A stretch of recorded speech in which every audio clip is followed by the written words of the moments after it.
Shalom sobat pemenang yang dikasihi oleh Tuhan. Firman Tuhan hari ini dalam Yeremia 18 ayat 1 sampai dengan 10. Firman yang datang dari Tuhan kepada Yeremia bunyinya, "Pergilah dengan segera ke rumah tukang periuk. Di sana aku akan memperdengarkan perkataan-perkataanku kepadamu." Lalu pergilah aku ke rumah tukang periuk, dan kebetulan ia sedang bekerja dengan pelarikan. Apabila bejana yang sedang dibuatnya dari tanah liat di tangannya itu rusak, maka tukang periuk itu mengerjakannya kembali menjadi bejana lain menurut apa yang baik pada pemandangannya. Kemudian datanglah firman Tuhan kepadaku, bunyinya, "Masakan aku tidak dapat bertindak kepada kamu seperti tukang periuk ini, hai kaum Israel? Demikianlah firman Tuhan, sungguh seperti tanah liat di tangan tukang periuk, demikianlah kamu di tanganku, hai kaum Israel."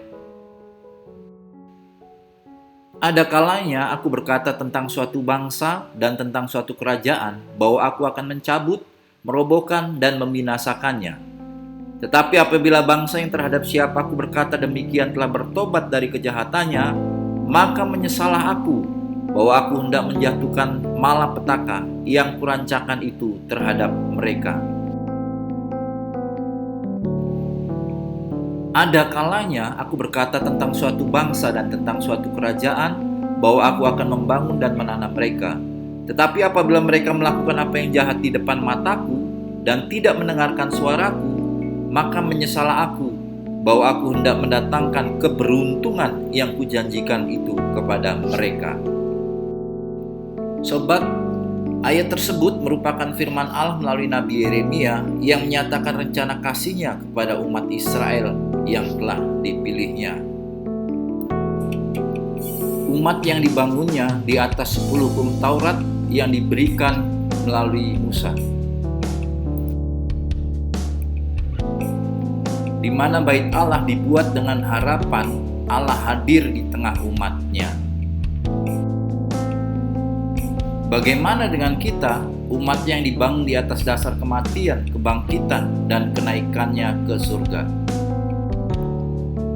Di mana Ia menyertai kita agar kita bisa menghampiri Allah selama di bumi ini, dan bahkan membuat kita dapat berdiam bersamanya di dalam kekekalan nanti.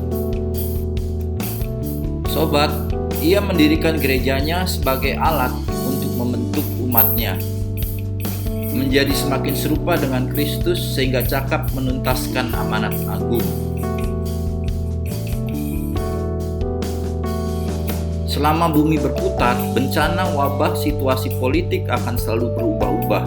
Namun Tuhan Yesus telah menetapkan gerejanya dalam fungsinya yang tidak pernah berubah, yaitu menjadi tangannya untuk mengubah hidup orang percaya semakin serupa dengan Kristus sehingga cakap menuntaskan amanat agung dari generasi ke generasi.